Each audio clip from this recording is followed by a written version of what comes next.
اس وقت ہمارے ساتھ ڈاکٹر قمر چیمہ صاحب بھی موجود ہیں۔ عبدالباسط صاحب، آپ سے ایک سوال اور یہ کہ موجودہ بھارتی حکومت تسلسل کے ساتھ جھوٹ پر مبنی بیانیاں بنا رہی ہے اور اپنے لوگوں کی ذہن سازی بھی کر رہی ہے۔ حکومت کی اس طرح کی کوششوں اور اپنے لوگوں کی ذہن سازی سے ان کی اپنی سوسائٹی کو کتنا خطرہ ہے؟ میں یہی کہہ رہا ہوں کہ بھارت کو یا بی جے پی کو اس بات کا احساس نہیں ہے یا ادراک ہی نہیں ہے کہ وہ اس سارے پروسیس میں بہت سی جو خاص طور پہ مائنورٹی کمیونٹیز ہیں ان کو مارجنلائز کر رہی ہے اور اپنی فالٹ لائنز کو بڑھا رہی ہے۔ اب آپ دیکھیے نا جس طرح مسلمانوں کو مارجنلائز کر دیا ہے سیاسی اعتبار سے، اور جس قسم کے اس وقت نارتھ ایسٹرن اسٹیٹس میں احتجاج ہو رہے ہیں، خاص طور پہ منی پور میں، ناگالینڈ میں، تو یہ تمام چیزیں ہیں جو بھارت کے اپنے مستقبل میں، شاید مستقبل میں قریب میں نہیں بلکہ مستقبل بہت، اگر آپ 20 ایئرز ڈاؤن دا روڈ دیکھیے تو یہ فالٹ لائنز تو بہت بڑا خطرہ بن جائیں گی بھارت کے لیے۔ لیکن وہ امیڈیٹ پولیٹیکل گینز کے لیے ایک جو لانگ ٹرم کسی ملک کی ایک اس کا استحکام ہوتا ہے، اس کو مضبوط کرنے کی ایک روش ہوتی ہے، اس کو وہ کمپرومائز کر رہی ہے بی جے پی۔ اور جتنی بھی اس کے یہ سنگ پریوار ہے، جو بھی آر ایس ایس سے متعلق پارٹیاں ہیں، چاہے وہ وی ایچ پی ہو اور بھی جتنے شیو سینا وغیرہ ہوں، یہ تمام وہ پارٹیاں ہیں جو ہندوتوا کے زور سے اپنے آپ کے لیے جو خاص طور پہ جو فالٹ لائنز ہیں، میں سمجھتا ہوں، اور خاص طور پہ مسلمانوں اور عیسائیوں کے لیے جو کچھ اس وقت ہو رہا ہے بھارت میں، وہ کسی طور بھی یہ انڈیا نہیں دیتے کہ بھارت مستقبل میں کہیں کبھی ایک ریاست رہ سکے گا۔ اور یہ نارتھ ایسٹرن اسٹیٹس میں خاص طور پہ جس طریقے سے چیزیں بڑھ رہی ہیں، انسرجنسیز کو اس طریقے سے تقویت مل رہی ہے، rather than to address those issues، یہ صرف اور صرف مسلمانوں کو مارجنلائز کرنے میں اور اینٹی پاکستان ریٹرک بلڈ کرنے میں لگے ہوئے ہیں، جو کہ میرے خیال میں ان کے لیے مستقبل میں کہیں نہ کہیں پرابلمس کریٹ کرے گا۔ ٹھیک ہے عبدالباسط صاحب، اس وقت ہمارے ساتھ ڈاکٹر قمر چیمہ صاحب بھی موجود ہیں۔ ڈاکٹر قمر چیمہ صاحب، بھارت دنیا بھر میں ہونے والے کسی بھی واقعے کا الزام آنکھیں بند کر کے پاکستان پر لگا دیتا ہے۔ لگتا ہے کہ یہ بھارت کی سرکاری پالیسی بن گئی ہے۔ بونڈائی بیچ والے واقعے میں بھی بھارتی اکاؤنٹ سے پاکستان پر الزام لگایا گیا اور یہ بھی جھوٹا ثابت ہو گیا۔ جی بہت شکریہ۔ دیکھیے، پہلی بات تو یہ ہے کہ میں سمجھتا ہوں کہ جس طرح بھارتی میڈیا نے پرسوں آسٹریلین سٹیزنز اور انٹرنیشنل کمیونٹی، جو کہ اس وقت بڑی مشکل پوزیشن میں تھی، جس طرح کے جو پکچرز اور ویڈیوز وہاں سے آ رہی تھیں، پوری دنیا کے جذبات سے کھیلنے کی کوشش کی ہے، تو میں سمجھتا ہوں سب سے پہلے تو بھارتی میڈیا کو معافی مانگنی چاہیے آسٹریلین شہریوں سے کہ انہوں نے صرف اور صرف پرائم منسٹر مودی کو سیاسی فائدہ پہنچانے کے لیے، کیونکہ آپ کو پتا ہے کہ جتنا زیادہ آپ مسلمانوں کو ٹارگٹ کریں گے بھارت کے اندر، اتنا زیادہ نریندر مودی صاحب کی سیاست چمکتی ہے۔ ان کو سیاسی فائدہ پہنچانے کے لیے آسٹریلینز کے جذبات سے کھیلا۔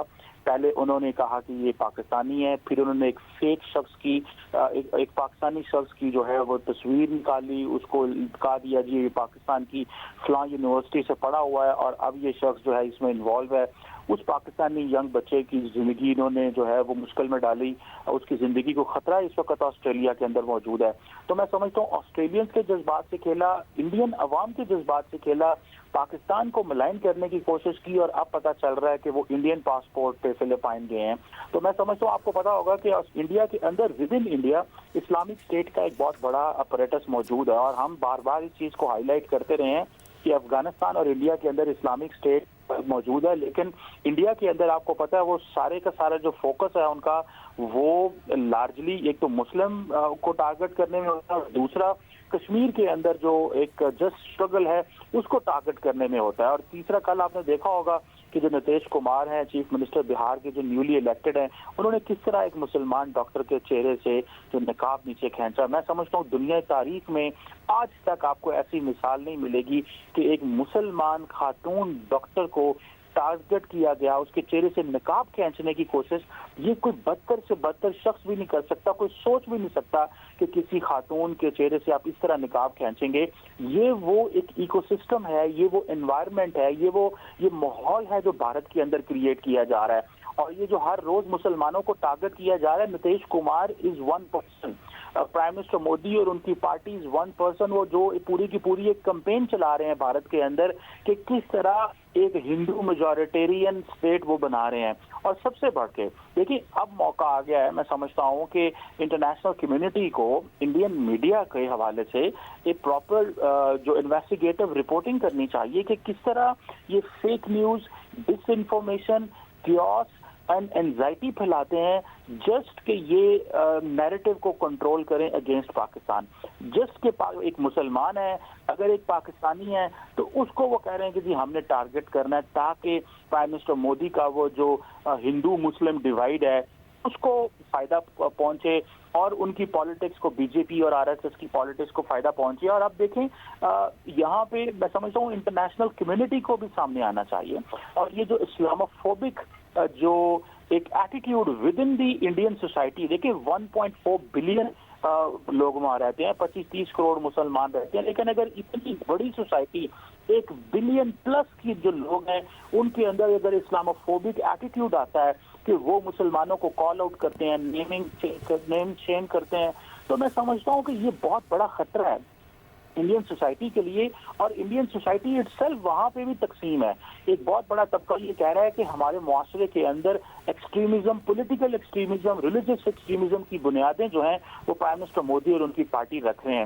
ہمیں پاکستان کو اگر یہ ٹارگٹ کرتے ہیں, ٹھیک ہے مئی میں ہماری ان کے ساتھ جو جنگ ہوئی, اگر یہ اس کا بدلہ اس انداز سے لینا چاہتے ہیں مسلمانوں سے تو یہ تو کوئی اچھا طریقہ نہیں ہے کہ آپ مسلمانوں کو ٹارگٹ کریں. وہ جنگ آپ کی فوج نے اور پی ایم مودی نے مسلط کی تھی پاکستان پہ, پاکستان نے اس کا جواب دے دیا ایک ملٹری کے انداز سے. ہم نے وہ جنگ جیتی, دنیا نے اس جنگ میں پاکستان کو اپریشیٹ کیا, پاکستان نے ایک پروفیشنل انداز سے جنگ لڑی. اب یہ تو نہیں ہے کہ آپ وہ جنگ ہارے ہیں تو اس کا بدلہ بھارت اور پاکستان اور دنیا کے مسلمانوں سے لیں گے آپ کہ مسلمانوں کو آپ ملائن کریں, ٹارگٹ کریں, ان کو نیم آؤٹ کریں. اور جس طرح میں نے کہا کہ یہ جو بہار کے چیف منسٹر ہیں انہوں نے اس خاتون کے چہرے سے میں نے نہیں دیکھا ابھی تک کہ بھارت کے بڑے پالیٹیشینز نے یا بڑے میڈیا ہاؤسز نے نتیش کمار کو جو ہے اس کے خلاف بات کی ہو یا ان سے استعفیٰ مانگا ہو سوائے کانگریس یا 1-2 بڑی پارٹیز کے علاوہ. میں سمجھتا ہوں بھارت ایٹ سیلف ویسٹرن دنیا کو بھارت کو اسٹڈی کرنا چاہیے. وہ ویسٹرن دنیا انڈیا کو دیکھتی ہے جی یہ ایک ڈیموکریسی ہے, یہاں پہ جو ڈیموکریٹک سٹینڈرڈز ہیں دنیا کے وہ شاید موجود ہوں گے, شاید بھارت کے اندر وہ ویلیوز ہوں گی جو ایک ویسٹرن ورلڈ میں یا ایک لبرل ڈیموکریسی کی ویلیوز ہوتی ہیں. بھارت بالکل ایسا ملک نہیں ہے. آہستہ آہستہ انٹرنیشنل کمیونٹی کو سمجھ آ رہی ہے. امریکنز نے اپنی فارن پالیسی چینج کی ہے, یورپینز نے اپنی فارن پالیسی چینج کی ہے. ہر ملک جو ہے وہ متاثر ہے یہاں سے. اور آپ امیجن کریں کہ ایک یہ کیسے ہو سکتا ہے کہ رولنگ پارٹی جو ہے وہ مسلمانوں کو اتنا زیادہ کارنر کر دے. اچھا مزے کی بات دیکھیں, ان کی کوئی آج تک دنیا کی کسی فوج کے ساتھ مل کے یا سیکیورٹی فورسز کے ساتھ مل کے انہوں نے دہشت گردی کا کوئی آپریشن نہیں کیا. یہ جب بھی دہشت گردی کی بات کرتے ہیں اپنے ہی کشمیریوں کو ٹارگٹ کرتے ہیں اور کہتے ہیں جی کہ ہم دہشت گردی کو ختم کر رہے ہیں, جبکہ وہ اپنے رائٹس کے لیے لڑ رہے ہیں. ان کا زیرو کنٹریبیوشن ہے دنیا میں گلوبل فائٹ اگینسٹ ٹیررزم کے اندر, لیکن سارا ٹائم یہ اپنے جو اسٹرگل ہے وہ ان کی مسلمانوں کے خلاف ہے. کیا نریندر مودی بھارت کو ایک بڑی ریاست بنانا چاہتے ہیں مسلمانوں پہ چڑھ کے؟ کیا مسلمانوں کو اگر ٹارگٹ نہیں کریں گے تو کیا وہ اپنی سیاست نہیں کر سکتے؟ اور بھی تو پولیٹیکل پارٹیز وہاں پہ موجود ہیں. لیکن یہاں پہ جو آسٹریلینز کے جذبات سے کھیلا گیا ہے, ویسٹرن دنیا کے جذبات سے کھیلا گیا ہے, اور خاص طور پہ اسلام بیس میں جو اسرائیلی اور انڈین کنیکشن تھا. آپ کو یاد ہوگا کہ the moment Indian social media جو بریگیڈ ہے جس میں میجر جو امپورٹنٹ جرنلسٹ ہیں انڈین مین اسٹریم میڈیا کے, انہوں نے اس کے اوپر کہا جی کہ یہ تو پاکستانی ہے. اس سوشل میڈیا ٹرینڈز کو دیکھ کے اسرائیلی اخبار نے جو ہے وہ خبریں لگانا شروع کر دی, اور پھر انڈینز نے اس اسرائیلی اخبار کو ریفرنس کے طور پہ استعمال کرنا شروع کر دیا. دیکھیں جی جیروسلم پوسٹ جو ہے وہ کہہ رہا ہے کہ ان کا کنیکشن پاکستان پہ ہے. کیا اب آج اسرائیلی اور انڈین میڈیا معافی مانگے گا انٹرنیشنل کمیونٹی سے؟ اور آپ کو پتہ ہے سب سے بڑھ کے اسرائیلی وزیر اعظم بھی اس کے اوپر سیاست کرنا چاہتے تھے آسٹریلین اس انسیڈنٹ کے اوپر, لیکن آسٹریلین پرائم منسٹر جو ہیں البانیز, انہوں نے کوئی موقع نہیں دیا. سو انڈیا بھی سیاست کرنا چاہتا ہے, اسرائیل بھی سیاست کرنا چاہتا ہے. میں سمجھتا ہوں اس پیٹرن کو اسٹڈی کرنے کی ضرورت ہے. یہ پیٹرن انتہائی خطرناک بنتا جا رہا ہے کہ جس میں انڈیا ایک بڑا ملک، ایک بڑی پاپولیشن جو ہے وہاں پہ اسلاموفوبک، زینوفوبیا اور یہ جو ٹرینڈز ایمرج کر رہے ہیں کہ ہر وقت انہوں نے ٹارگٹ کرنا ہے. جب کل پتا چلا کہ وہ انڈین ہے تو انڈین میڈیا نے فوراً کہنا شروع کر دیا کہ اس شخص کا تعلق ساؤتھ ایشیا سے ہے. پہلے وہ کہہ رہے تھے اس شخص کا تعلق پاکستان سے ہے. تو آپ امیجن کریں کہ کیا ڈبل سٹینڈرڈز ہیں انڈین میڈیا کے اندر کہ امیڈیٹلی اس کو south Asia and sub continent کا لنک کر دیا. اس سے پہلے اس کا ایگزیکٹ پاکستان اس کو کہہ رہے تھے جب یہ بات چل رہی تھی. اور اس کے بعد جب وہ پتا چلا کہ اس کا نہ تو پاکستان سے تعلق ہے، وہ تو انڈین پاسپورٹ پہ ٹریول کرتا رہا ہے. اور کیا انڈیا نے کیا اسلامک اسٹیٹ کے خلاف؟ کیا انڈیا کی کنٹریبیوشن ہے گلوبل وار اگینسٹ ٹیررزم میں؟ کتنے انڈیا کے فوجیوں نے آج تک جان دی ہے دہشت گردی کی جنگ لڑتے ہوئے؟ کتنے جو انڈیا کے لوگ ہیں ان کی جانیں گئی ہیں؟ دیکھیں فرنٹ لائن اسٹیٹ تو پاکستان تھا.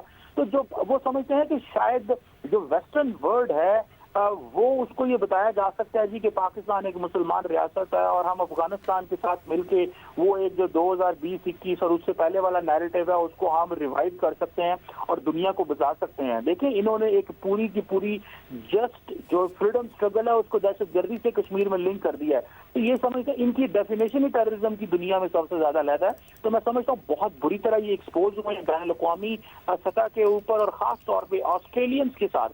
آپ کو پتا ہے آسٹریلیا اور انڈیا کے بہت اچھے کنیکشن ہیں، بہت اچھے ڈپلومیٹک ریلیشنز ہیں، پولیٹیکل تعلقات بہت اچھے ہیں. آسٹریلینز بڑے پریشان ہیں کہ یہ انڈینز جو ہیں کیا یہ آسٹریلین عوام کے جذبات کے ساتھ کھیل سکتے ہیں صرف وزیر اعظم نریندر مودی کی سیاست کے لیے؟